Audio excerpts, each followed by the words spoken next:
crooked smile and a heart-shaped face. Comes from the West Country where the birds sing bass. Got a house, big heart where we all live and plead and counsel and forgive. Her widow's peak, her lips I've kissed. Glove of bones at her wrist. I've held in my hand her hippie mom and her sad old man. Godly body and its 14 stations.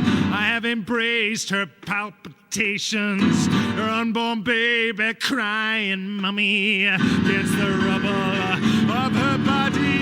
Her lovely little eyes I've sipped. Her fingernails all pink and chipped. Her accent, which I'm told is broad, that I have heard has been poured into my human heart and filled me with love up to the brim and killed me and rebuilt me back in you with something to look forward to.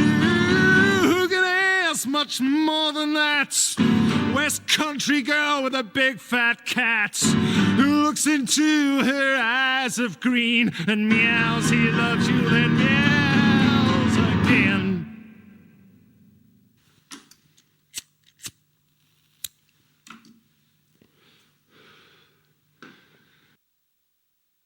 That was a song called West Country Girl.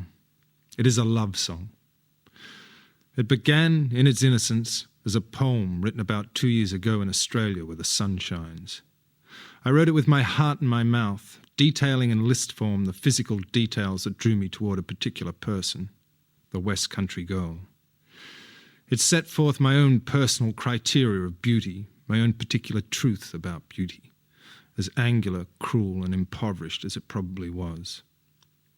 It was a list of things I loved, and in truth, a wretched exercise in flattery designed to win the girl. And it worked, and it didn't work. But the peculiar magic of the love song, if it has the heart to do it, is that it endures where the object of the song does not. It attaches itself to you, and together you move through time. But it does more than that. For just as it is our task to move forward, to cast off our past, to change and to grow, in order to forgive ourselves and each other, the love song holds within it an eerie intelligence all of its own, to reinvent the past and to dump it at the feet of the present. West Country Girl began in innocence and in sunshine as a simple poem about a girl.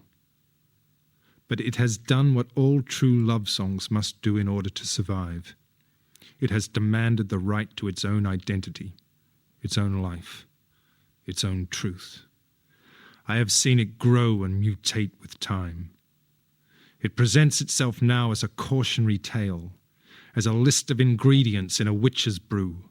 It reads as a coroner's report, or a message on a sandwich board worn by a wild-eyed man that states, "The end of the world is at hand." It is a hoarse voice in the dark that croaks, "Beware, beware, beware."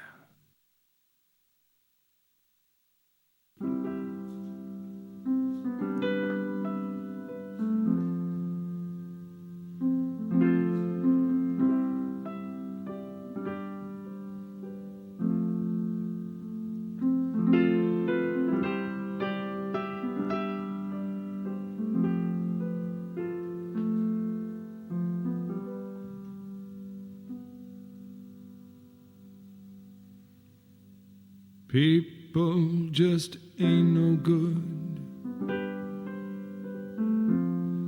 A thing that's well understood.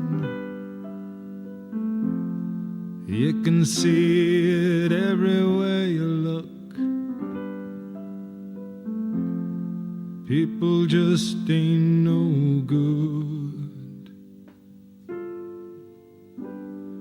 We were married under cherry trees. Under blossom we made our vows. All the blossoms come sailing down through the streets and through the playgrounds. The sun would stream on the sheets, woken by the morning bird. We'd buy the Sunday newspapers,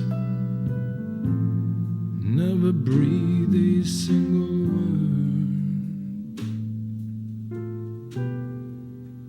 People, they no good. People, they no good. People, they no good at all.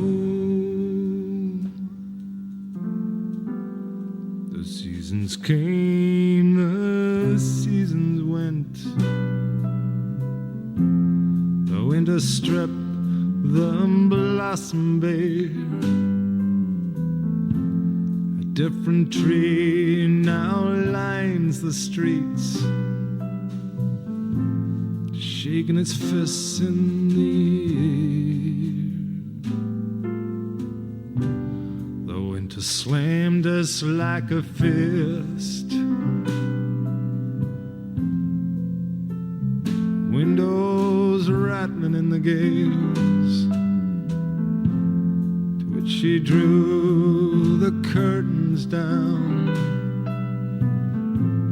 made out of her wedding veils. People, they no good. People, they no good. People, they no good at all. To our loves and a dozen white lilies, to our loves and a rough cross of wood, to our love let all the pink-eyed pigeons coo. The people, they just ain't no good. To our love, send back all your letters. To our love, a valentine of blood. To our love, let all the jaded lovers cry. The people, they just ain't no good.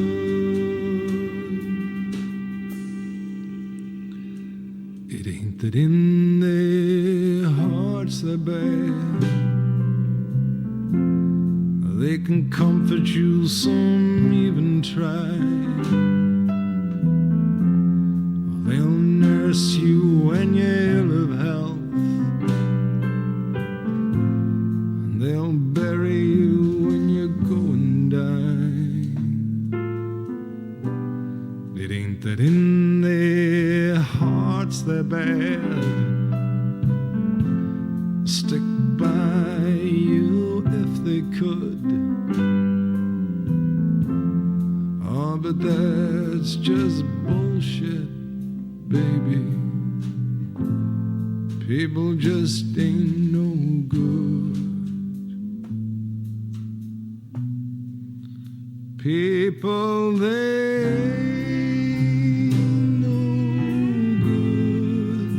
People, they no good.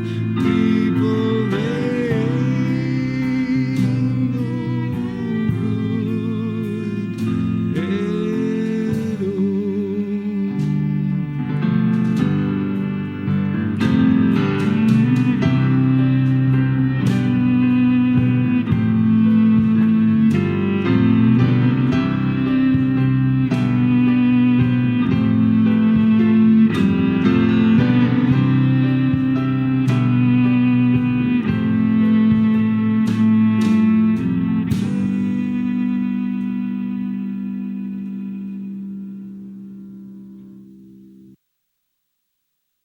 I performed an earlier, more conservative version of this lecture at the Poetry Academy in Vienna last year. I was invited to go there and actually teach a group of adult students about songwriting. But first they wanted me to give a public lecture. The subject I chose was the love song, and in doing it, I mean standing up in front of a crowd of people and teaching, lecturing, I was filled with a host of conflicting feelings. The strongest, most insistent of these feelings was one of abject horror. Horror because my late father was an English literature teacher at the high school I attended back in Australia, where the sun shines. I have very clear memories of being about 12 years old and sitting, as you are now, in a classroom or a hall, watching my father, who would be standing up here where I am standing, and thinking to myself gloomily and miserably, for in the main I was a gloomy and miserable child. It doesn't really matter what I do with my life, as long as I don't end up like my father. Now at 41 years old, it would appear that there is virtually no action I can take that does not draw me closer to him, that does not make me more like him. At 41 years old, I have become my father. And here I am, ladies and gentlemen, teaching. Looking back over the last 20 years, a certain clarity prevails. Amidst the madness and the mayhem, it would seem I have been banging on one particular drum. I see that my artistic life is centered around an attempt to articulate an almost palpable sense of loss that laid claim to my life. A great gaping hole was blasted out of my world by the unexpected death of my father when I was 19 years old. The way I learned to fill this hole, this void, was to write. My father taught me this as if to prepare me for his own passing. I found that through the use of language, I was writing God into existence. Language became the blanket that I threw over the invisible man, that gave him shape and form. The actualizing of God through the medium of the love song remains my prime motivation as an artist. I found that language became a poultice to the wounds incurred by the death of my father. Language became a salve to longing. The loss of my father created in my life a vacuum, a space in which my words began to float and collect and find their purpose. The great W.H. Auden said, "The so-called traumatic experience is not an accident, but the opportunity for which the child has been patiently waiting. Had it not occurred, it would have found another, in order that its life become a serious matter." The death of my father was the traumatic experience Auden talks about that left the hole for God to fill. How beautiful the notion that we create our own personal catastrophes, and it is the creative forces within us that are instrumental in doing this. Here our creative impulses lie in ambush by the side of our lives, ready to leap forth and kick holes in it, holes through which inspiration can rise. We each have our need to create, and sorrow itself is a creative act.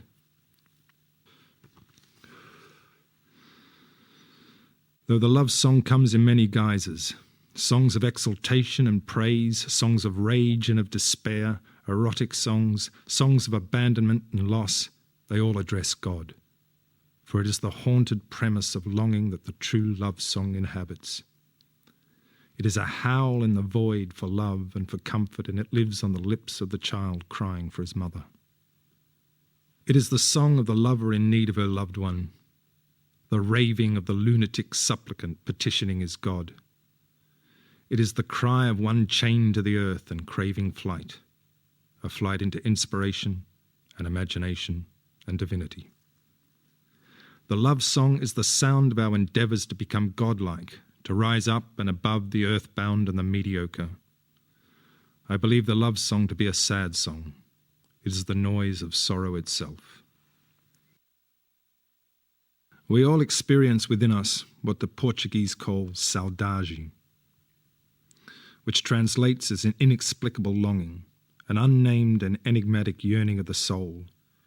And it is this feeling that lives in the realms of imagination and inspiration and is the breeding ground for the sad song, for the love song. Saudade, or longing, is the desire to be transported from darkness into light, to be touched by the hand of that which is not of this world. The love song is the light of God, deep down, blasting up through our wounds. In his brilliant lecture entitled The Theory and Function of Duende, Federico Garcia Lorca attempts to shed some light on the eerie and inexplicable sadness that lives in the heart of certain works of art. All that has dark sounds has duende, he says, that mysterious power that everyone feels but no philosopher can explain.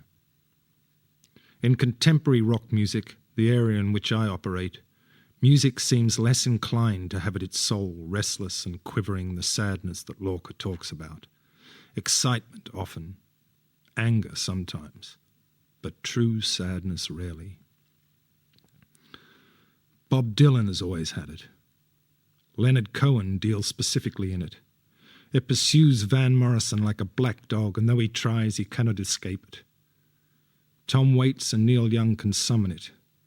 My friends the Dirty Three have it by the bucket load, but all in all it would appear that duende is too fragile to survive the compulsive modernity of the music industry. In the hysterical technocracy of modern music, sorrow is sent to the back of the class, where it sits, pissing its pants in mortal terror. Sadness, or duende, needs space to breathe. Melancholy hates haste and floats in silence.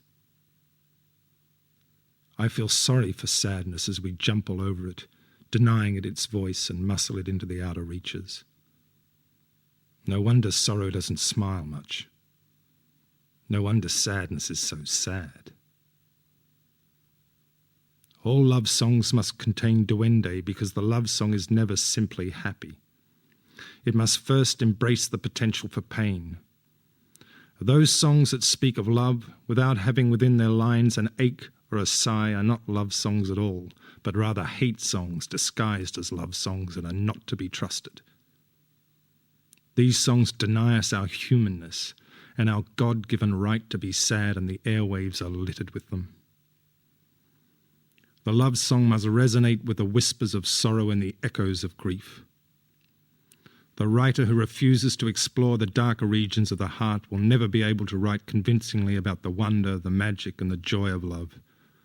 For just as goodness cannot be trusted unless it has breathed the same air as evil, the enduring metaphor of Christ crucified between two criminals comes to mind here. So within the fabric of the love song, within its melody, its lyric, one must sense an acknowledgement of its capacity for suffering.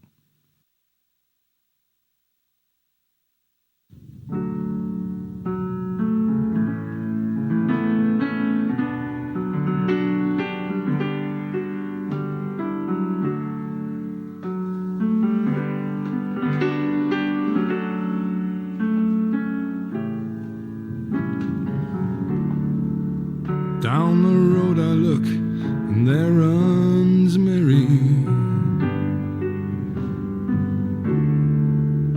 hair of gold and lips like cherries. We go down to the river where the willows weep.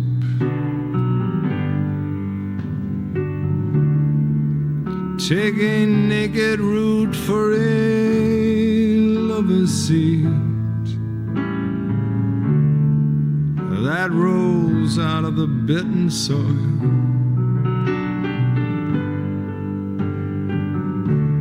But bound to the ground by creeping ivy coils. Oh, Mary, you have seduced my soul.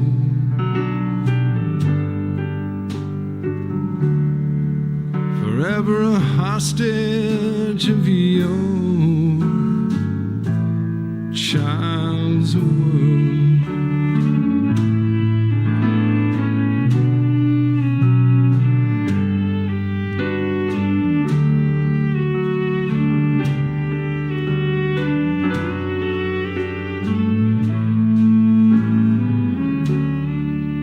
Then I ran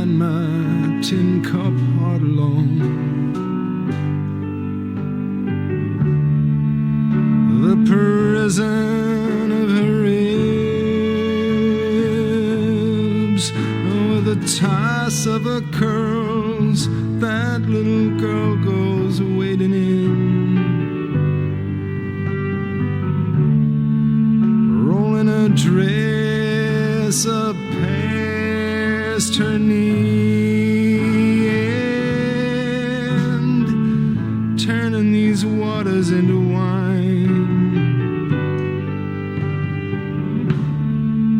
She platted all the willow vines.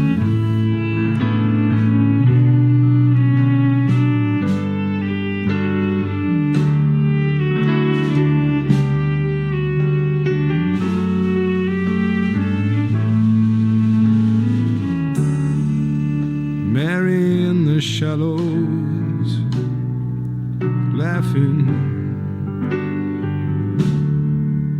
over where the carp darting, spooked by the new shadows that she's cast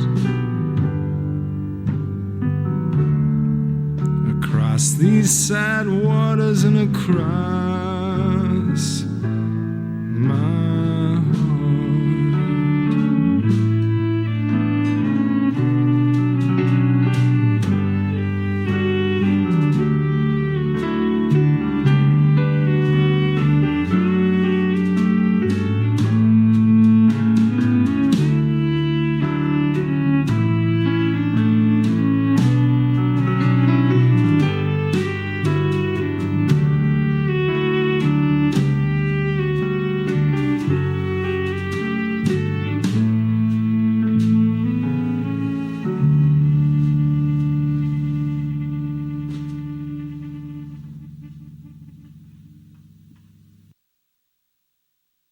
Around the age of 20, I started reading the Bible, and I found in the brutal prose of the Old Testament, in the feel of its words and its imagery, an endless source of inspiration, especially in the remarkable series of love song poems known as the Psalms.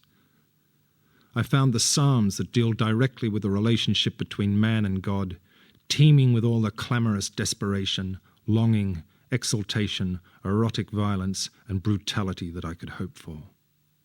The Psalms are soaked in saudade, drenched in duende, and bathed in bloody-minded violence.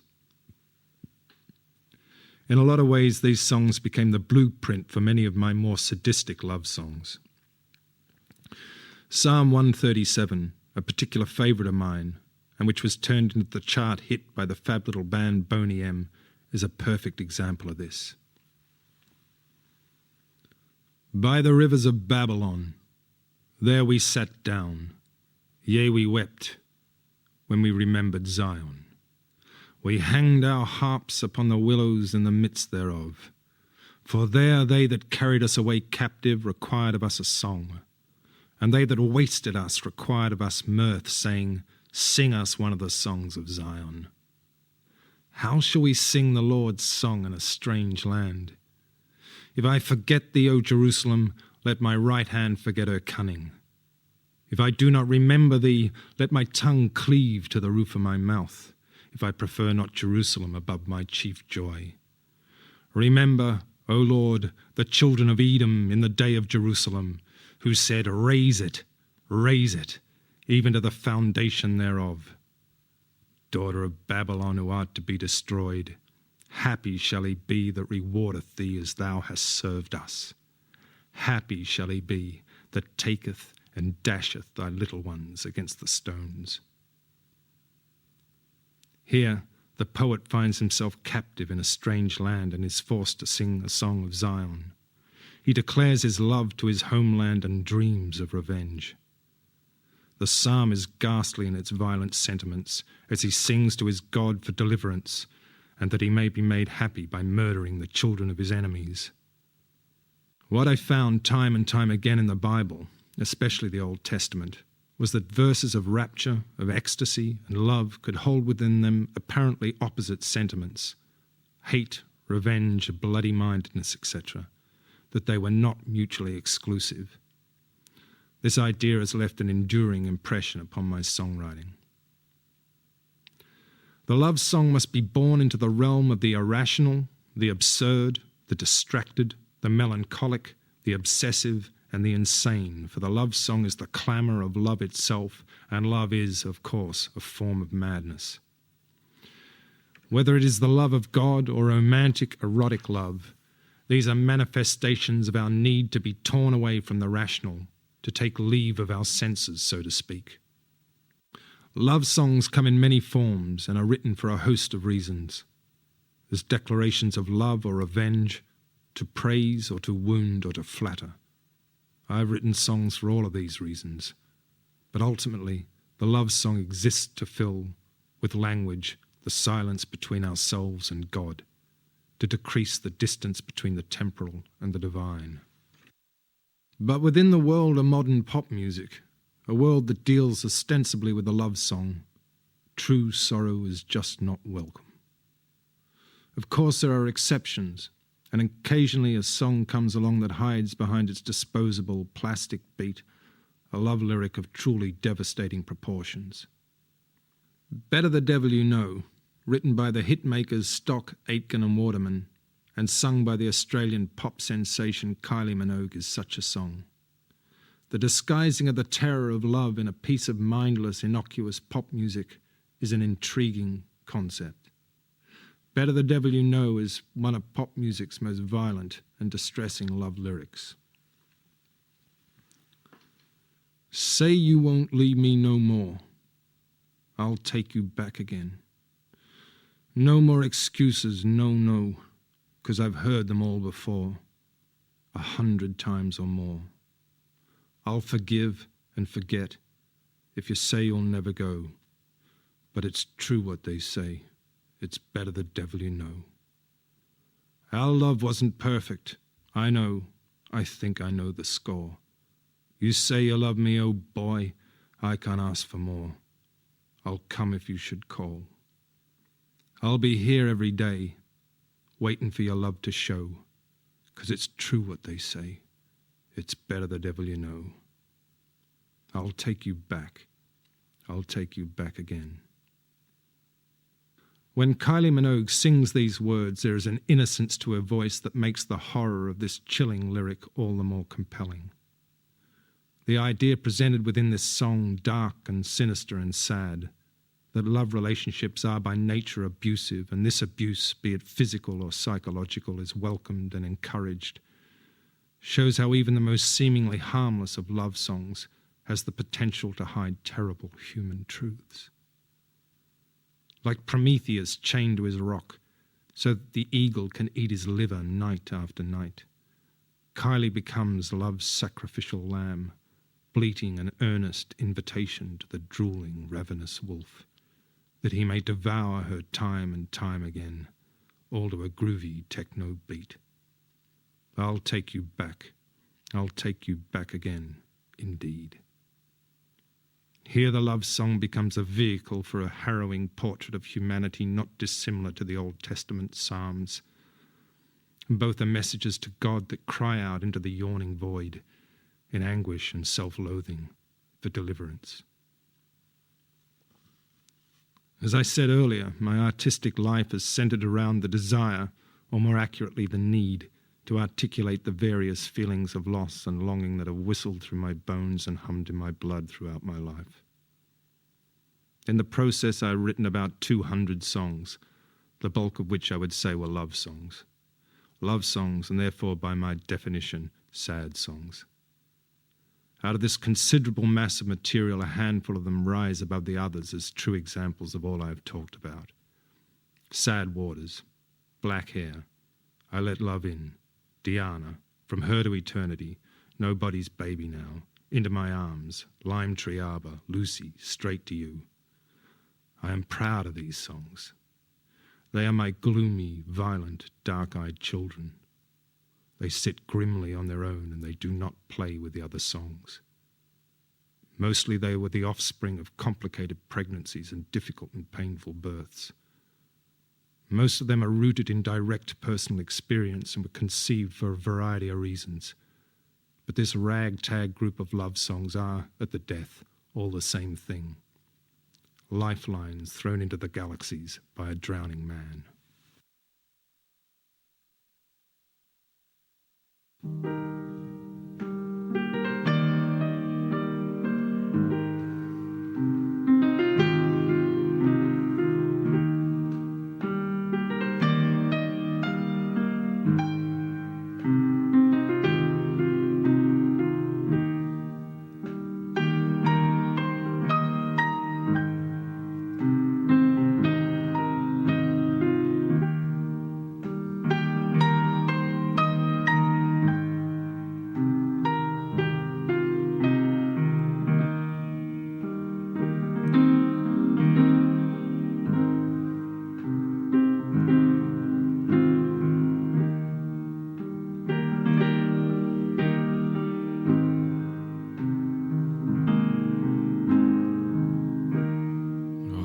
This letter in my hand, a plea, a petition, a kind of prayer.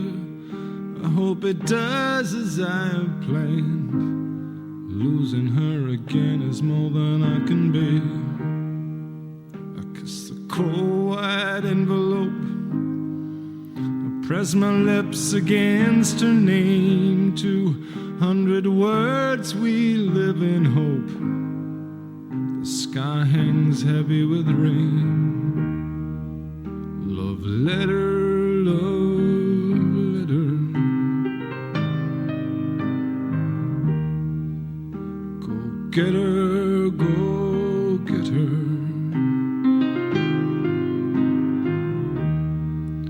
Love letter, love letter.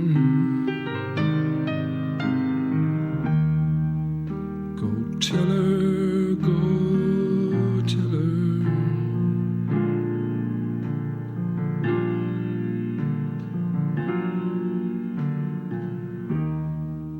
A wicked wind whips up the hill, handful of hopeful words. I love her and I always will.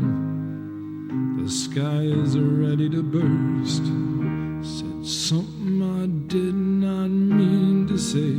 Said something I did not mean to say. Said something I did not mean to say. It all came out the wrong way. Love letter, love letter. Go get her, go get her. Love letter, love letter. Go tell her, go tell her.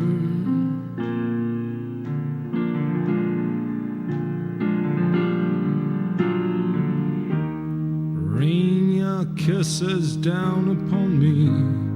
Rain your kisses down in storms. And for all who'll come before me in your thin and fading forms, going out of my mind will leave me standing in the rain with a letter and a prayer whispered on the wind. Come back to me. Come back to me. Oh, baby, please come back to me.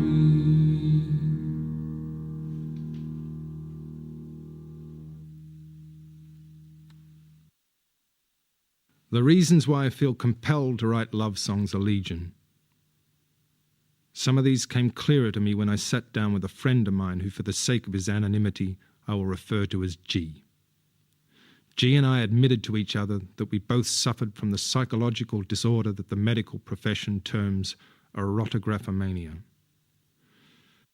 Erotographomania is the obsessive desire to write love letters. G shared with me the fact that he had written and sent, over the last 5 years, more than 7,000 love letters to his wife. My friend looked exhausted and his shame was almost palpable. We discussed the power of the love letter and found that it was, not surprisingly, very similar to the love song.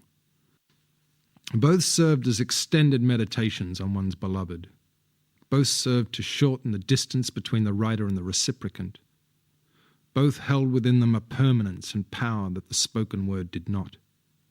Both were erotic exercises in themselves. Both had the potential to reinvent through words, like Pygmalion with his self-created lover of stone, one's beloved. But more than that, both had the insidious power to imprison one's beloved, to bind their hands with love lines, gag them, blind them.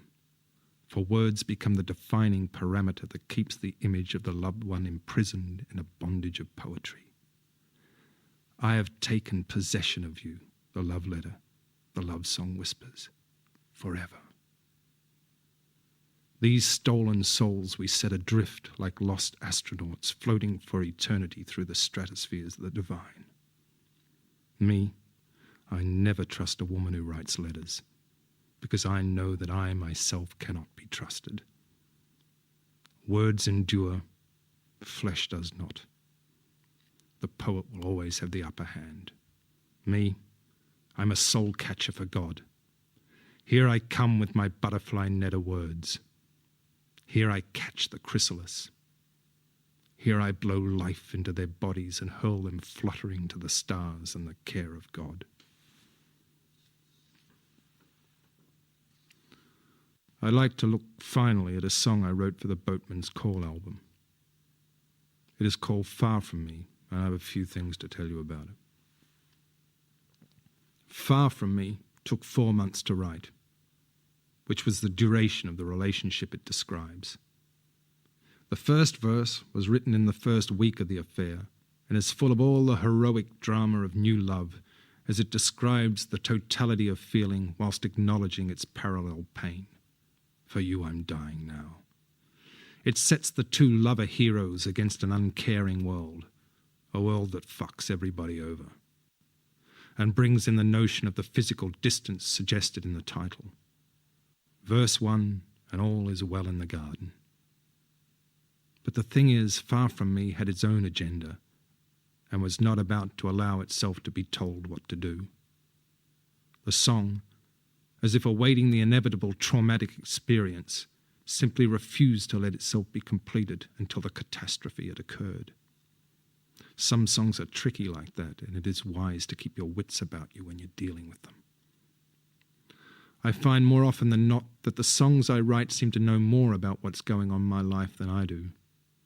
I have pages and pages of final verses for this song, written while the relationship was still sailing happily along. One such verse went, "The camellia, the magnolia, have such a pretty flower, and the bell from St. Mary's informs us of the hour." Pretty words, innocent words, unaware that any day the bottom was about to drop out of the whole thing.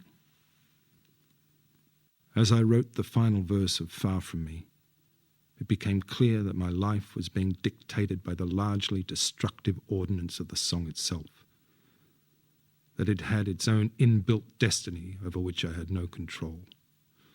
In fact, I was an afterthought, a bit-part player in its sly, mischievous, and finally malicious vision of how the world should be. Love songs that attach themselves to actual experience, that are a poeticizing of real events, have a spooky beauty unto themselves. They stay alive in the same way that memories do, and being alive they grow up and undergo changes and develop. If a song is too weak to do that, if it is lacking in sufficient stamina and will to endure, sadly it will not survive. You'll come home one day and find it dead in the bottom of its cage. Its soul will have been reclaimed, and all that will remain is a pile of useless words. A love song such as Far From Me demanded a personality beyond the one I originally gave it, with the power to influence my own feelings and thoughts around the actual event itself. The songs that I have written that deal with past relationships have become the relationships themselves, heroically mutating with time and mythologizing the ordinary events of my life, lifting them from the temporal plane and blasting them way into the stars. As the relationship itself collapses, whimpering with exhaustion, the song breaks free of it and beats its wings heavenward. Such is the singular beauty of songwriting. 20 years of songwriting have now passed, and still the void gapes wide. Still the inexplicable sadness, the duende, the saudade, the divine discontent persists, and perhaps it will continue until I see the face of God himself. But when Moses desired to see the face of God, he was answered that he may not endure it, that no man can see the face of God and live. While me, I don't mind. I'm happy to be sad. For the residue cast off in this search, the songs themselves, my crooked brood of sad-eyed children rally around in their way, protect me, comfort me, and keep me alive. They are the companions of the soul that lead it into exile, that sate the overpowering yearning for that which is not of this world. The imagination demands an alternate world, and through the writing of the love song, one sits and dines with loss and longing, madness and melancholy, ecstasy, magic and joy, with equal measure of respect and gratitude.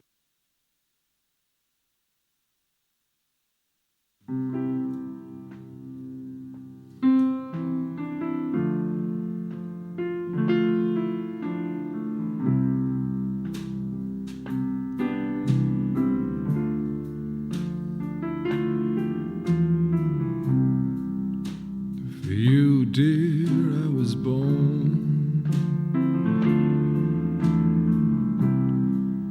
and for you I was raised up.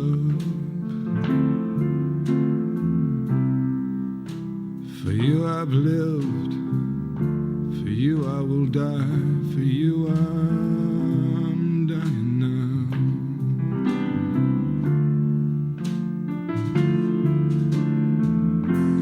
You are my main little lover, in a world where everybody fucks everybody else over. You are so far from me.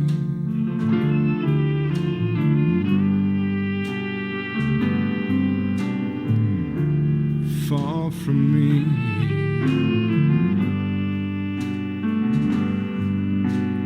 Way across your cold neurotic sea. Far from me.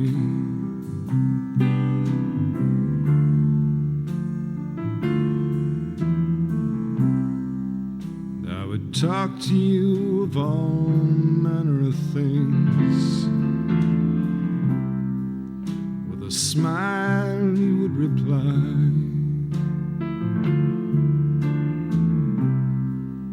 Then the sun would leave that pretty face, and you'd retreat from the front of your eyes.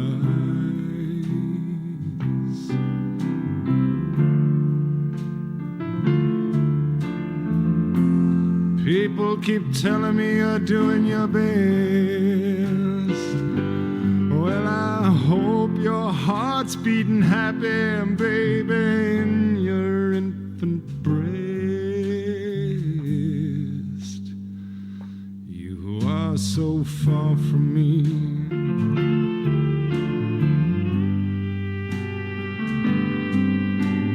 Far from me.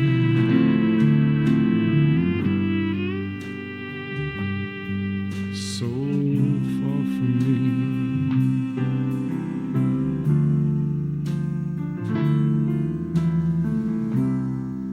There is no knowledge, but I know it. There's nothing to learn from that vacant voice as it comes sailing to me across the line, from the ridiculous to the sublime.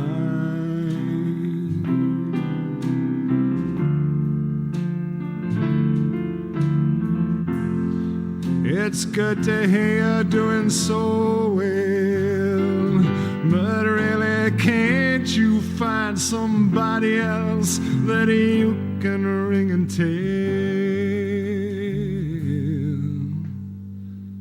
Did you ever care for me?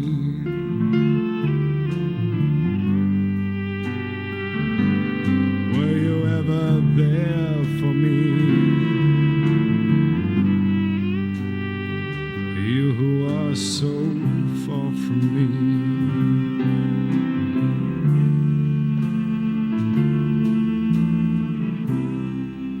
You told me you'd stick by me through the thick and through the thin. Well, those were your very words, my fair weather friend.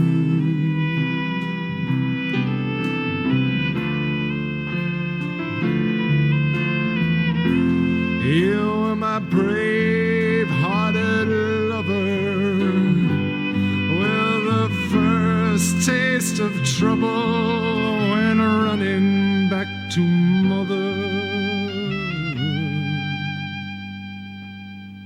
So far from me.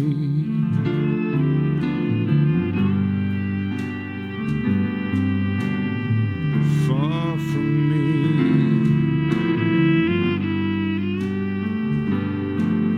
Suspended in your bleak and fishless sea. Far from me.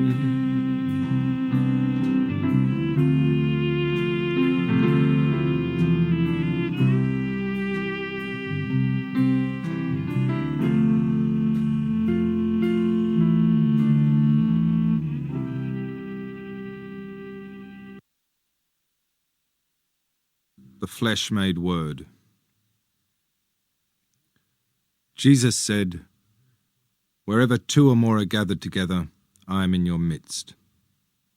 Jesus said this because wherever two or more are gathered together, there is a communion, there is language, there is imagination, there is God. God is a product of the creative imagination, and God is that imagination taken flight. As a child, I believed that to use the imagination was wicked.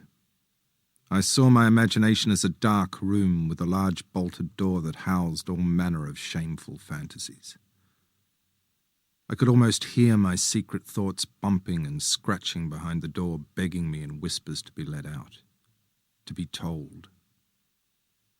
Back then I had no idea that those dark mutterings were coming from God.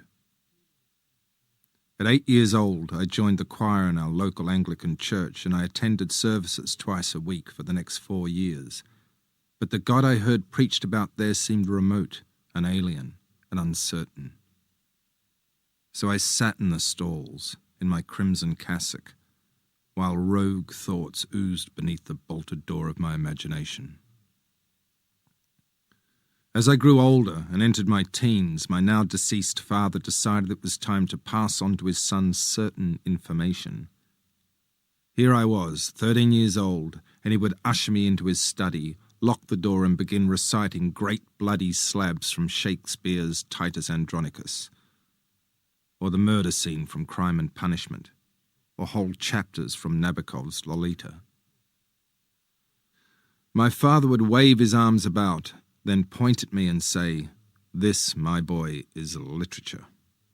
And I could tell by the way it empowered him that he felt he was passing on forbidden knowledge.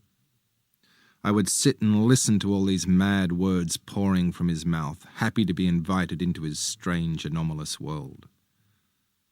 I would watch my father lose himself in the outpourings of his own creative energy.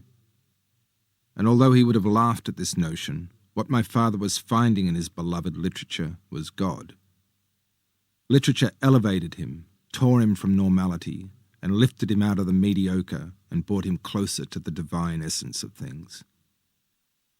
I had no notion of that then, but I did see somewhere that art had the power to insulate me from the mundanity of the world, to protect me. So I set about writing some really bad poems. At around 15 years of age, my friends and I formed a rock band and gave up writing really bad poems and started writing really bad songs instead. And these songs were very much influenced by whatever the book was that I was reading at the time. After I matriculated, I went to art school, and it was there I began to be interested in religious art, largely, I think, because it irritated my instructors, who thought I should be more concerned with contemporary art forms. I had pictures by Grunwald, Fra Angelico, El Greco, Tintoretto, and so on plastered around the walls of my workspace, and I found, almost to my surprise, that I recognized the biblical scenes depicted in these pictures, knew the key players and their stories. So I went out and bought myself a pocket Bible, the King James Version, opened it up at the first page, and began to read it. I found the stories of the Bible calling to me from somewhere in my subconscious, planted there in the choir boy days of my childhood. I was still writing songs for the band I was in, and I soon found in the tough prose of the Old Testament a perfect language, at once mysterious and familiar, that not only reflected the state of mind I was in at the time, but actively informed my artistic endeavours. I found there the voice of God, and it was brutal and jealous and merciless. For every bilious notion I harboured about myself and the world, and there were a lot of those, there in the Old Testament was its equivalent leaping off the pages with its teeth bared. The God of the Old Testament seemed a cruel and rancorous God, and I loved the way he would wipe out entire nations at a whim. I loved to read the book of Job and marvelled over the vain, distrustful God who turned the life of his perfect and upright servant into a living hell. Job's friend Eliphaz observed, "Man is born unto trouble as the sparks fly upward," and those words seemed to my horrid little mind about right. And why wouldn't man be born into trouble, living under the tyranny of such a God? So it was the feeling I got from the Old Testament, of a pitiful humanity suffering beneath a despotic God, that began to leak into my lyric writing. As a consequence, my words blossomed with a nasty new energy. My band, which was called The Birthday Party, was all heavy, bludgeoning rhythms and revved-up, whacked-out guitars, and all I had to do was walk on stage and open my mouth and let the curse of God roar through me. Floods, fire, and frogs leapt out of my throat. To loosely paraphrase William Blake, I myself did nothing. I just pointed a damning finger and let the Holy Spirit do the rest. Though I had no notion of that then, God was talking not just to me, but through me, and his breath stank. I was a conduit for a God that spoke in a language written in bile and puke, and for a while that suited me fine. After a few years, the Birthday Party fell apart, and by this time I had grown weary and my writing too, and it was an incredible struggle to squeeze out much at all. I was sick and I was disgusted, and my God was in a similar condition. It was hard work loathing everything all the time. All that sustained hatred was a painful and tiring business.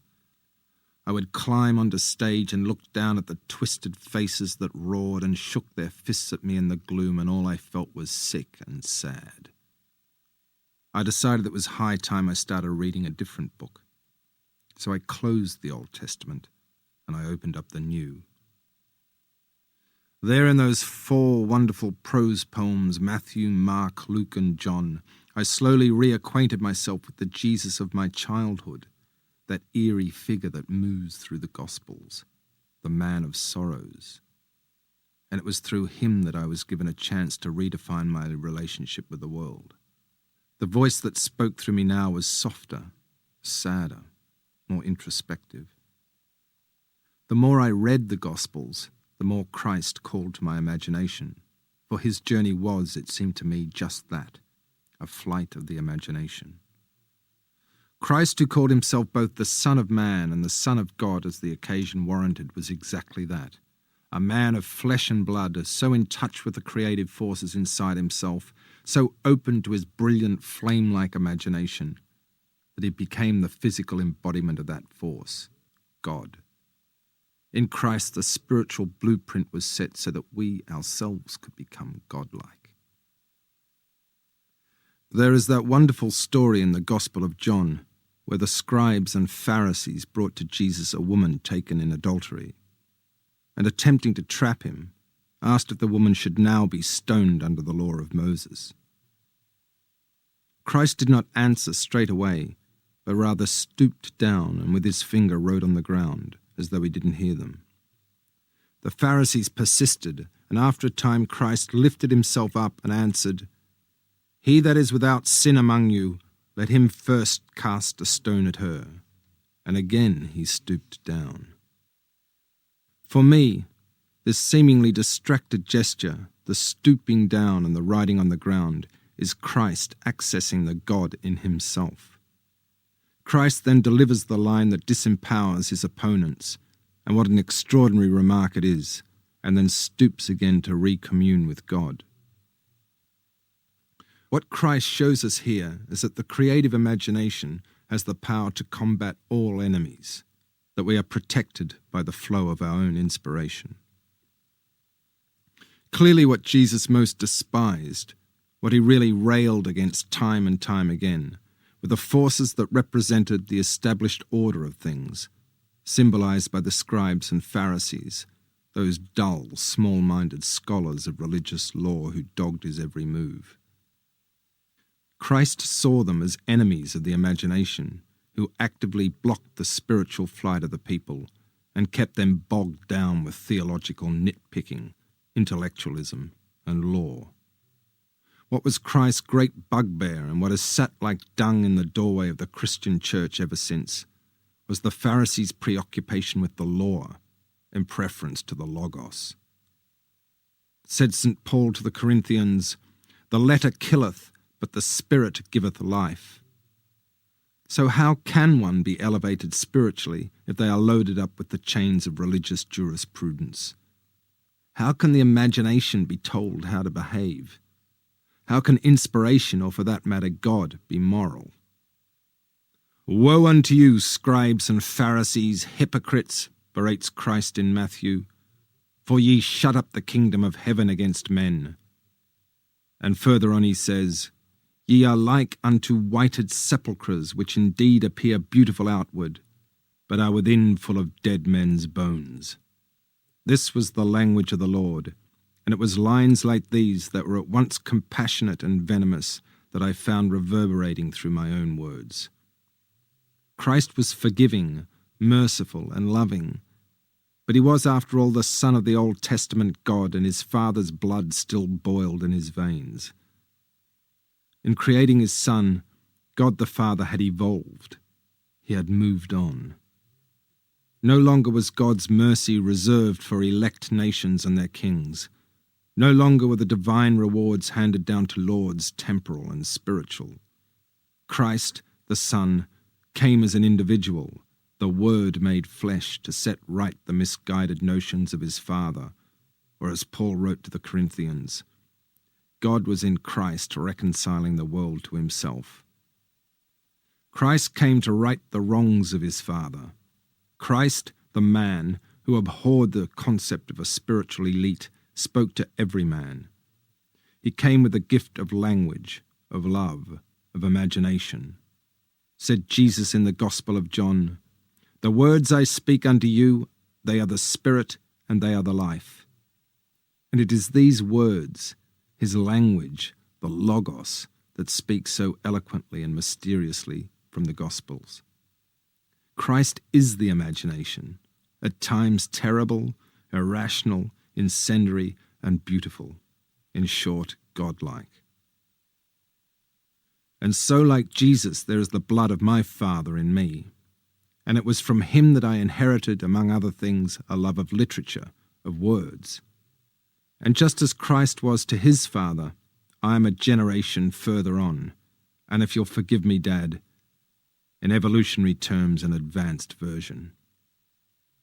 What my father always wanted to do was to write a book, and in that room where he used to take me and commune with me through the language of others, him giving and I receiving, was a desk which contained the beginnings of several aborted novels, all neatly, sadly filed and titled.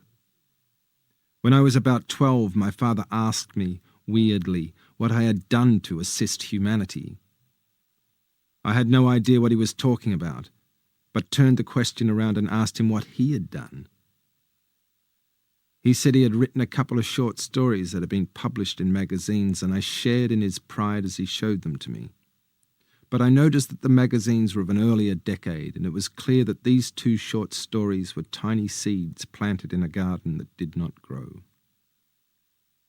In 1985, I went to live in Berlin, where I got it into my head to write a novel, and for the next 3 years I locked myself away in a room in Kreuzberg and wrote it.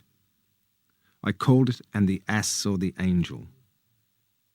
It was about a mad, hermetic, mute boy called Euclid Eucrow, who, having been denied the faculty of speech, eventually explodes in a catharsis of rage and brings to its knees the religious community in which he lives.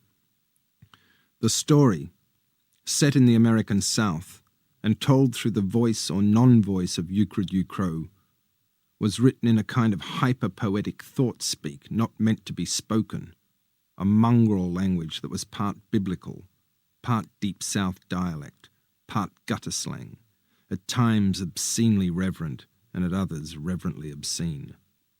Throughout the story, God fills the mute boy with information, loads him up with bad ideas, hate inspirations straight from God, as he puts it. But with no one to talk to, and no way to talk, Euclid, like a blocked pipe, bursts. For me, Euclid is Jesus struck dumb. He is the blocked artist. He is internalized imagination become madness. God is not found in Christ, but through him. In the Gospel of Thomas, Christ states that the kingdom is inside of you and it is outside of you. This statement must have terrified early Christian ministry as it rendered them obsolete. Why do we need the church to bring us close to God when he already lives within us? And hence the Nicene Council's decision not to allow it into the New Testament canon. Apart from the sheer subversiveness of this statement, what is really so remarkable about it is the emphasis it places upon our individual selves. Rather than praising a personal and supernatural God as an almighty, all-knowing, all-seeing force existing somewhere in the great beyond, the emphasis is placed clearly on man, that without him as a channel, God has nowhere to go. Wherever 2 or more are gathered together, I am in your midst, Jesus said. Just as we are divine creations, so must we in turn create. Divinity must be given its freedom to flow through us, through language, through communication, through imagination. I believe this is our spiritual duty made clear to us through the example of Christ. Through us, God finds his voice, for just as we need God, he in turn needs us. God found life through my father as he raved and flailed about his study reciting his favourite literature, but died in the desk drawer that contained those pages, the first painful contractions of his stillborn dreams. My father asked me what I had done to assist humanity, and at 12 years old I could not answer. I now know. Like Christ, I too come in the name of my Father, to keep God alive.